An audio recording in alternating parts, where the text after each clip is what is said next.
Hey everyone, quick review on Harper & Lily Coastal Boutique, trying to keep it real and simple for you. So, I checked out their 2026 collection, and the first thing that stands out is the aesthetic. It's very coastal, very relaxed.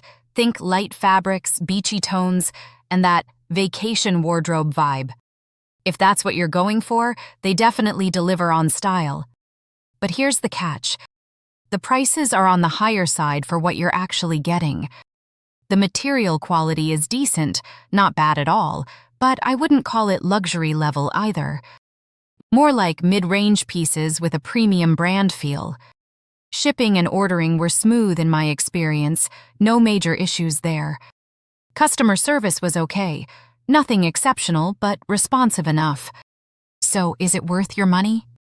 If you love coastal fashion and don't mind paying extra for the look, yes. If you're focused on durability and value, you might want to think twice. That's it, short and honest.